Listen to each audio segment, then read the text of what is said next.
UCT 교리문답 35문 우리 함께 제가 문을 읽고 다 같이 답을 읽도록 하겠습니다.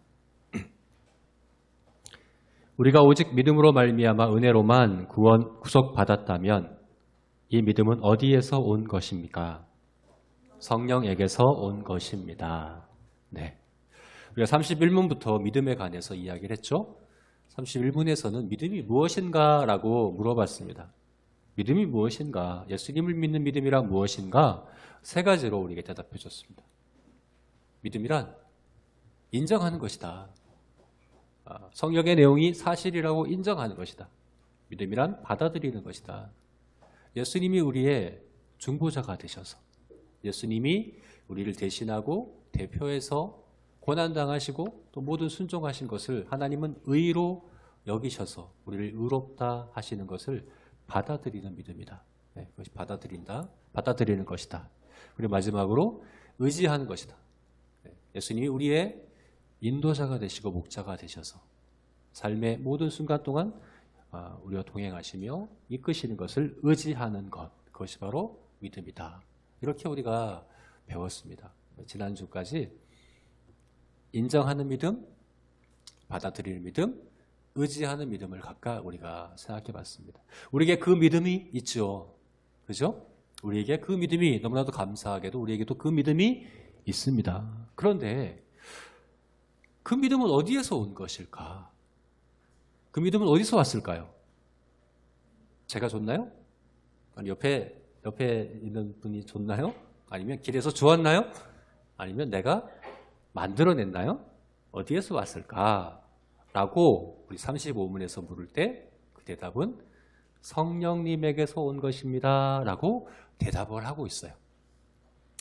이 성령님께서 우리에게 믿음을 주셨다. 성령님에게서 우리의 믿음이 왔다 하는 것을 잘 알 수 있는 성경의 한 장면이 있습니다. 사도행전 16장을 보게 되면 사도 바울 사도가 전도를 하는데 빌립보라는 곳에 가서 전도를 했어요. 그때 루디아라고 하는 분이 믿음을 갖게 됐어요. 인정하는 믿음, 받아들이는 믿음, 의지하는 믿음이 루디아에게서 생겨났어요. 루디아가 그 믿음을 가졌어요. 그런데 거기 있던 다른 사람들이 아니라 루디아에게 그 믿음이 생겼어요. 그 믿음이 어떻게 생겼는가를 성경이 어떻게 이야기하나? 사도행전 16장 13절 14절 말씀인데요. 함께 한번 읽어볼까요? 사도행전 16장 13절 14절 같이 읽어봅시다. 시작. 안식일이 되자 우리는 성문 밖 강가로 나가서 유대인들이 모여 기도하는 처소가 있음직한 장소로 찾아갔다. 그리고 우리는 거기에 앉아 거기 모인 여자들에게 말씀을 가르치기 시작했다. 모인 여자들 가운데 두아디라 출신의 자색 옷감 장수 루디아라는 여인이 있었다. 그 여인은 오래전부터 하나님을 예배해 오고 있었다. 그때 주께서는 루디아의 마음을 열어주셔서 바울이 말한 것을 다 받아들이게 하셨다.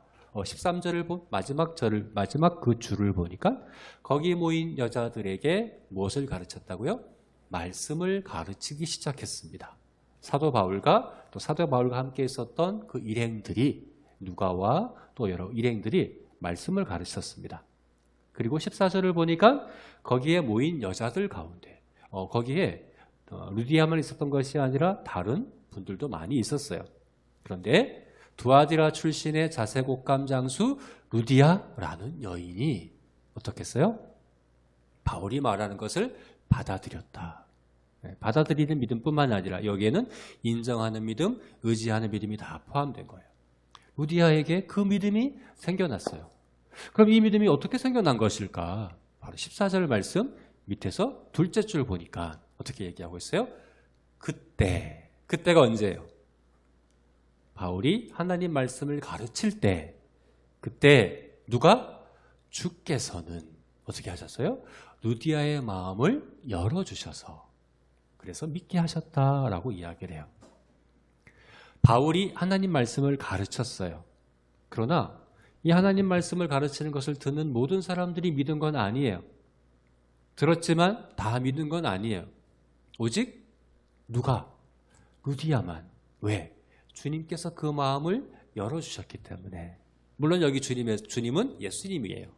그렇지만 다른 곳에서 예수님은 성령님을 통해서 그렇게 하신다고 하셨어요. 그러므로 성령님께서 열어주셨다라고도 우리가 얘기할 수 있어요. 성령님께서 루디아의 마음을 열어주셔서 바울이 말하는 것을 인정하고 받아들이고 의지했다라고 이야기를 하고 있는 거예요. 여기 두 가지가, 루디아가 믿음을 갖기 위해서 두 가지 일이 있었어요. 바울이 하나님 말씀을 가르쳤어요. 그리고 성령님께서는 그 마음을 열어주셨어요. 우리가 이것을 이렇게 비유할 수 있어요. 눈이 먼 장애인이 있어요. 눈이 보이지 않아요. 그리고 깜깜해요. 불이 깜깜한 밤에 불도 없어요. 그래서 사방이 깜깜하고 눈도 먼 장애인이 있어요. 근데 이 사람이 앞을 보려면 어떻게 해야 하면 될까요? 두 가지 일이 있어야 돼요. 하나만 있으면 안 돼요. 두 가지 있어야 돼요. 첫 번째는 불이 켜져야 돼요. 그죠? 그리고 또 뭐가 있어야 돼요? 불만 켜졌다고 볼 수 있는 건 아니에요.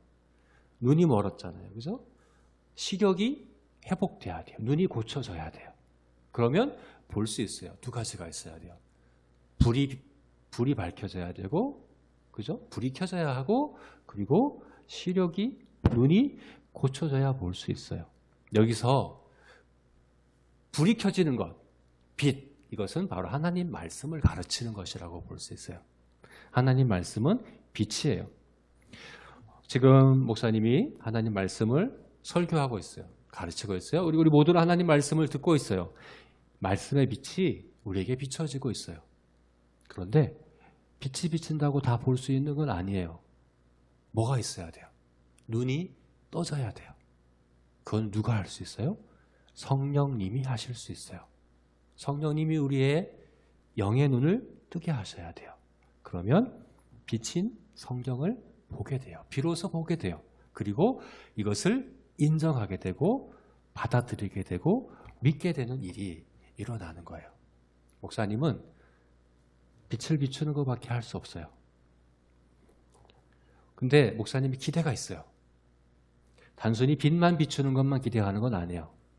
이렇게 빛이 비칠 때 성령님께서 우리 눈을 뜨게 하시는 일이 있을 것을 목사님은 기대해요. 그래서 설교하는 거예요. 우리가 말씀을 들을 때도 그런 기대가 있어야 돼요. 내가 말씀을 들을 때 성령님께서 내 눈을 뜨게 해주십시오. 성령님께서 내 마음을, 다쳤던 마음, 딱딱하게 굳은 마음 변화시켜 주세요. 그래서 말씀의 빛을 제대로 볼 수 있게 해주세요 라는 기대하는 마음이 우리에게 있어야 됩니다. 지금 우리가 설교를 듣고 설교를 또 하고 또 집에서 성경을 읽고 성경을 묵상하고 성경을 생각하고 성경의 내용을 또 우리가 배울 때마다 그런 기대함이 우리에게 있었으면 좋겠습니다.